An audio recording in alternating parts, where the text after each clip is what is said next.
right now, talking of pounds, we are joined by the pound for pound number one, the featherweight champ, the headliner of International Fight Week, the pride of Australia, the main man, the one, the only, Alexander the Great Volkanovski. And I kind of dragged that one out to see if we can get you one freezing. What's up, Alex? How are you, brother? I'm good. Did I just come in interrupt you early, did I? Sorry, no. You just kind of frozen up though. I think. Listen, you're pound for pound number one, but you're not even in the top 10 of the Wi-Fi rankings, man. What's going on? Is it bad? Is it? Yeah, my bad. We can see your beautiful face though. There we go. You got a little movement there. Hey, first of all, Alexander, we really appreciate you taking the time. I know it's fight week. You're the main event of a huge fight card, so I'm sure you've got way better things to do. So thank you for being here. But how's it going? How was training camp? How's the prep? Yeah, everything's going good. You know, I came actually to Vegas a little bit earlier than usual because Craig Jones was competing in the Fight Pass Invitational. You were too. So so I was there watching the guys, which was pretty cool. And yeah, so it's been good. Camp was good. Did my last hard session a couple of days ago. So yeah, everything's coming together now.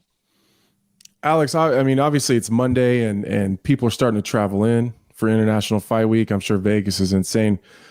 What's it like as far as your media schedule and like how busy do they keep you all throughout the week as you guys are promoting this fight card through the week, ending on Saturday?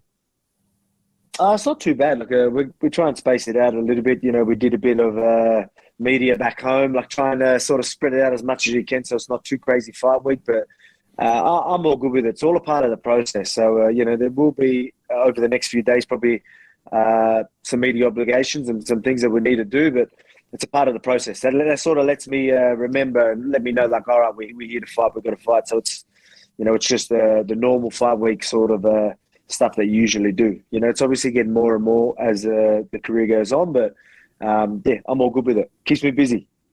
Yeah, I was going to say, mate, you seem to kind of enjoy it. And a lot of fighters, they always bitch about it. They talk about it. It's, I hate this. But it's a necessary evil. The more of this stuff you do, the more people know about your product, the fight, ultimately, the more money you make. So, you got the right attitude. So, Yair Rodriguez, obviously, he had a great showing against Josh Emmett.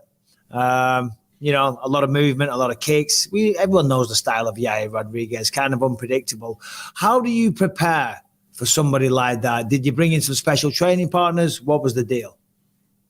Yeah, well, that's exactly what we had to do. Bring in some good training partners. Obviously you're going to have game plans. You're going to have things that you need to do. But as you said, he is, very unpredictable, very dangerous. You don't really ever know exactly what he wants to do. So the best thing you can do is bring in guys that are going to be unpredictable, just keep you on your toes. Obviously, I was lucky enough to have Carl Van Roon, who's 11-time Taekwondo world champion, bring in Blood Diamond, who's, if you watch any of his kickboxing fights, he's just one of the most unpredictable guys there is. Yep. So I've got the best of both worlds when it comes to close range, long range, and then I bring guys in that were really good at switching stances. So there's most of it was just trying to give me the looks and just keep me on my toes, especially in the fire, because it's going to be a fight. I guarantee you he's going to come swinging. There's going to be some crazy shit getting thrown at me. Don't worry about it, mate. I'll be ready for it. So I'm looking. So I'm excited for this one. This one really does excite me because I do see the dangers in Yair, but you all know I prepared properly. I'm not sure if this next question is just like, I think it's more personally for me, if I'm being honest. How do you deal with someone as unpredictable as that? Like, obviously, you're going to bring people in, they're going to emulate him and try to, I suppose, just be on your toes as much as possible. But in terms of like your mental preparation, because, you fight a guy like Ortega, you kind of know what you're getting into. He's going to box, he's going to have great jiu-jitsu. And Max Holloway, kind of the same thing. He's a great boxer, long and rangy, but you kind of know what you're getting yourself into.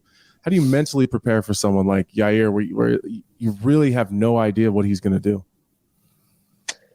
Again, it comes down to having them training partners that can sort of give you close enough looks. Not going to be exactly the same, but nothing that Yair throws is usually exactly the same anyway. So there is some things, obviously there is some patterns and there is some certain things that we could do. Obviously, having guys like that, there's biggest threats, taking their biggest threats away, just knowing that, full without giving too much away, just make sure I'm in the right position, making him still fight my fight. So again, a lot of people are going to be like, all these things are going to be coming at you, but I'm not just going to stand in front of you and let you have your way with me. You know what I mean? Like Josh Emmett tried to put the pressure on, but he just, come forward.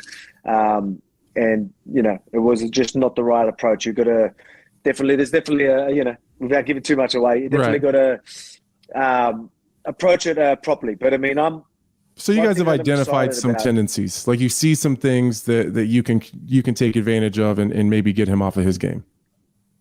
Yeah, of course. That's where the fight IQ comes in, the game planning, all that stuff really comes into play. And that's what I want to show people. I can systematically break anyone down, even someone as crazy and dynamic and unpredictable as Yair Rodriguez. So let me ask you this, Volk. I mean, the career you're having is just unbelievable. I've been saying it. In fact, Brian, our producer, was the first one to say it, and I totally agree. I think we're all experiencing right now what will be known as one of the greatest careers that the sport's ever seen. And of course, anytime someone starts combat sports, we all aim for the top. We all want to be a champion. We all have these grand designs, but you've done it, man. All right, you didn't beat Islam. It was a ridiculously close fight, but you're the pound for pound number one. You're headlining International Fight Week. You're flying around on private jets. I saw you Saturday night. I saw the attention. I looked around. There was about 6 or 7 hot chicks there. Volkanovski's in the middle. I know you're a loyal man, of course, but everyone, you're the man. I mean, did you ever in your wildest dreams, when you put those gloves on and you made the move from rugby to doing this, did you think it would ever come to this? Man, not really. It's weird. I always picture myself, being champion. Even when I wasn't training MMA, I used to picture myself being the UFC champion because I've always loved the sport. And so you always, dream of things like that. But I mean, I think everyone does. But actually going out there and doing it, do I think I was going to be in this sort of position I am? No. It's funny that even though I'm in this position, it still doesn't feel like I'm in that position because I'm just, your ordinary bloke. I'm dad, right? I'm just the same guy I was 10 years ago. That's just lucky enough to be in the position I am. Obviously through hard work. I wouldn't say lucky. I definitely earned it with what I do. But I know it's crazy. It's crazy to think where we are because I didn't think probably that would ever happen. And it still doesn't even feel like I'm there right now. You know what I mean? So it's crazy. It's weird for me because I just go through life just how I did many years ago, which is it's funny. And then people coming up to you, and like you said, it's pretty crazy. But I know I think it's something. It's a good trait that I have. That's why I can always keep my composure no matter where I am. I don't let anything really get me too emotional, get me too crazy, and I can stay composed in some of the craziest positions. So I think it definitely helps me in a sense. I'll just ask one more. Normally we go back to back. You know what I mean? We take it in turns, but I got to dive in. Like for me, Volk, I mean, I don't know what your financial situation is. I'm sure it's pretty good. Let's just say that. But for me, when I was having success, I was always, I mean, as I said, how does it feel? You know what I mean? But like, I always thought I've got to keep working. I've got to keep grinding because this could be taken away at any moment. This could turn out to be like a little blip in the timeline of my life. And I never want to go back to working on the building sites. I never want to go back to the factory working minimum wage. So that always kept me grinding and hustling my ass off. Is it kind of a similar mindset that you have? Exactly that. That's why you see me wanting to be active. Again, like how long am I going to be in my prime for? That's why I'm like, let's get these fights going. That's why I wanted to fight in lightweight and do the champ thing, obviously for legacy, but not just that. Let's keep me busy. Let's make as much money as you can while you can, and that's the same sort of mentality I have in the gym. Like I literally, it's funny, even though I became champion, I swear I'm more committed to the sport than ever, even now. Like, the focus I have in certain positions, the understanding of the game, and I still go to sessions, certain techniques we do, and I absolutely love breaking them down. Love breaking down the mechanics of it, the keys, the principles, everything. I just absolutely love it. Like I'm chatting everyone's ears off, and I feel like they're getting over it more than me. You know what I mean? Like they're sitting there being like, "Hey, I'm ready to go home." I'm chatting, ready to break down more positions. I just absolutely love it, and my commitment to this sport is still there, probably more than ever. So it's weird whether that's just I'm lucky enough to do something I love, or it's just that mentality. Like I know, again, I always want to, drive to be better. Always try and improve. I've always everyone's always seen me evolve and get better every time I step in there. That's because of that work ethic and that mentality of always loving the sport and always wanting to be better. So in terms of legacy and earning ability and everything that goes along with that, and so if you go in here and then you everything goes to plan and you get through Yair, are you going to plan to go back to 155? Because I feel like you're again, I don't know you super well, but you seem like the type of person that like, all right, you went up to 155. You guys had a crazy close fight. It didn't go your way. Now you're back down to defend your belt. You seem like the type of person like, all right, now I need to go back and I need to do that again. Is that something that is kind of in the back of your mind? Yeah, it is. I definitely want that rematch again because, I think it's a fun fight. It's a fight that everyone wants to see. So that's something I do want to do. And again, I want to be active. So, it's, while people are doing their thing in feather, I'm on it. It's legit. I can keep two divisions busy. I really can. And I'm proving that. I would have fought earlier if I could, but I had to wait till this date. That's just how it is. I definitely want to move up, get that rematch, and get that belt, and again keep both divisions busy. I still got my eye on that, but obviously I've got to focus on again. He's a dangerous threat, but I plan on doing my thing, getting my hand raised, and moving up to lightweight and again playing both. In terms of, as you said, 155, there's one guy out there, everyone wants the red pants tonight, Conor McGregor, right? Maybe he's coming back, maybe he fights Chandler, maybe he never fights again.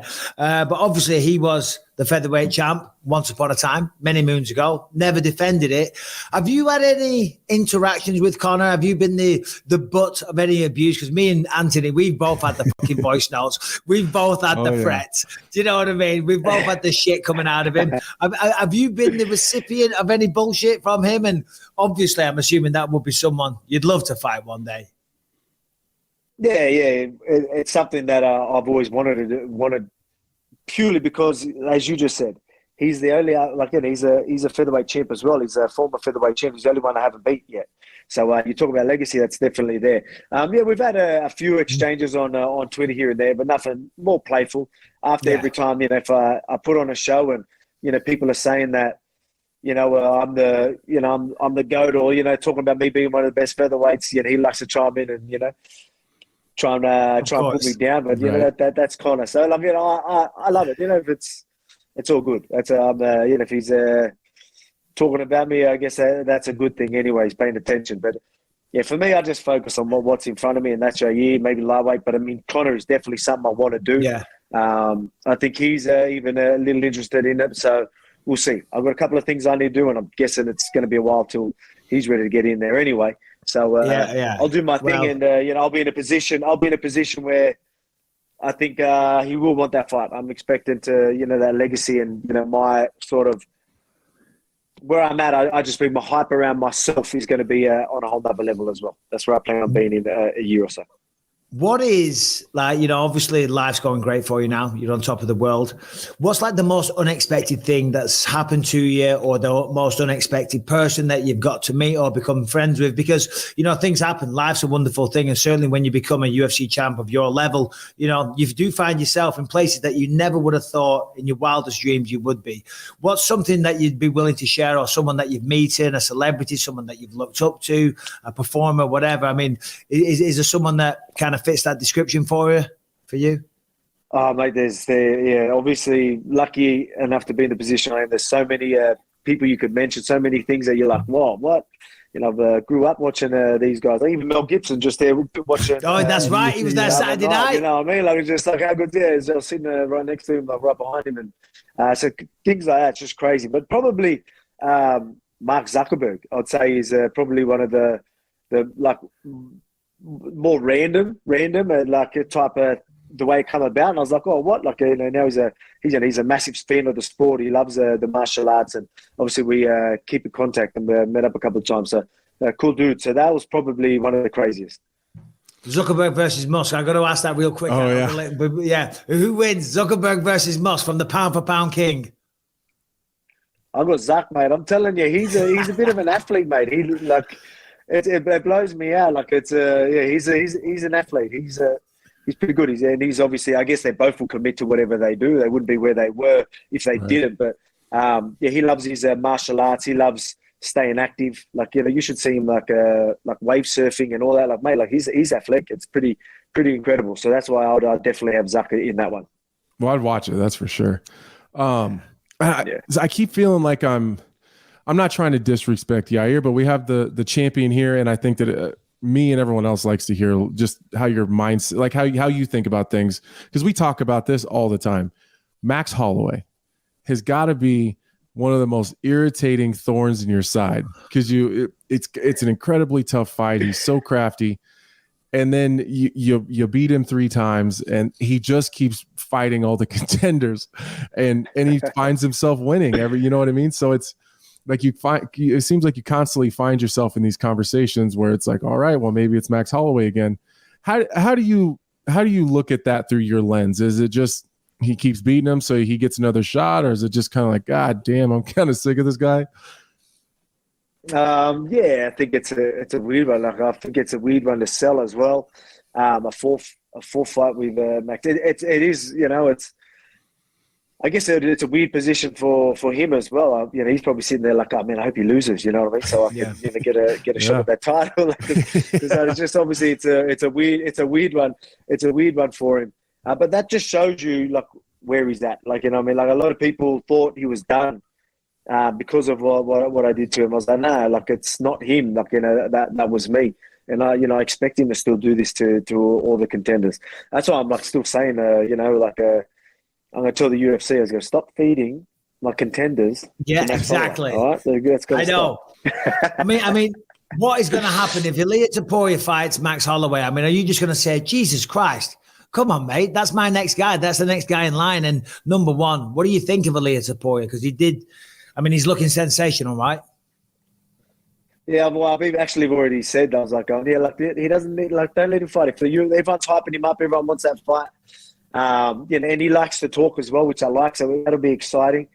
So it's definitely something that if the UFC brought to me, I'd be like, yeah, sweet, no worries. Again, a lot of people are hyping him right up. I view him a lot different than what a lot of people are, to be honest. So, but I mean, everyone's hyping, everyone thinks he's that good. So, like, all right, sweet, I'll show you how good I am. You know what I mean? Because I see. A lot of holes in these games, a lot of things that I could capitalize on. So I would love that fight. But obviously I've got Yair to worry about. So I don't want to disrespect Yair by sounding like I'm not paying attention to him, because trust me, I am. Anyway, I wouldn't be where I am if I didn't pay attention and prepare how I would be. So I guess it's fine to talk about all those things. But yeah, if he wants this and the UFC want it and the people want it, people think he's going to stand a chance, I'll show you he doesn't. Right. So, I mean, do you have like conversations with the UFC and say like, all right, can we stop running people through Max? I mean, because it sounds funny to say that, like he's stop feeding my contenders, but like at a certain point, it's becoming not just unfair to you, but kind of to the other guys. Like, if everyone has to go through Max Holloway, I think it says worlds about how good you are that you continue to beat him, and then he beats everybody else. But it's kind of putting a roadblock in your way of having the opportunity to kind of get in there with a lot of these young up and comers and fresh faces. Yeah, I mean, like I said, it's just a tricky one. You never know, right? You can never say never with that one. Like again, for me, it just right now it's just like, what, a $4? It really does not make sense. But so it's a hard one for me to sort of think about that ever happening. So that's why I'm like, what's he going to do? He talks about lightweight as well. Obviously, I'm talking about lightweight. Knowing our history, we'll probably end up facing each other in friggin' lightweight or something as well. Like, who knows? Yeah, but like, I know. It's just obviously, it's a weird one. But yeah, for me, it's I think Ilya. Ilya. If people are talking about Ilya, Let him, keep him away leave him from, alone. Yeah, Leave him alone. exactly. No more Max Holloway questions, all right? We're banning them right now. Las Vegas, I mean, what a place that is, right? It's unbelievable. I mean, I come from a small town in England. I'm fighting in Las Vegas. I couldn't believe it. My international fight week did not go as well as what yours have done in the past, and I'm sure you're going to do well this week as well. But, what's your best, your favorite and your least favorite things? Best and worst things about Las Vegas. What do you like? What do you hate? So I like the food, right? The food's amazing. I like and hate the same thing. So I hate being around all the vibes, the party scenes, and all that fight week. But then I love it after fight week. So, there's a love-hate relationship with Vegas during fight week. Everyone's a couple of guys get drinks, and I'm at a casino at the moment. So you go on there, the vibes are always high, and you're like, food's good. So you're sitting there, and then at least you get to enjoy all that as soon as the fight's done. So again, there's like a first part, hate it. Last part, love it. Yeah. So where's the after party? Where it's an excess at the win. Not bad. Yeah. So use my. Well, thanks for the invite, Volk. We'll see you there. Good man. All right. Well, listen, buddy. Listen, I'm sure you've got a million of these to do this week, so we'll let you go, man. I really appreciate you taking the time, Volk. All the best this week, man. It's going to be a great fight. I can't wait for it. All the best to you, your whole team, and once again, thanks for your time. Appreciate it, bud. No worries, mate. I appreciate it, guys. Thank you. Yep, thank you. Take it easy. There he is, the pound-for-pound champ, the Alexander Volkanovski.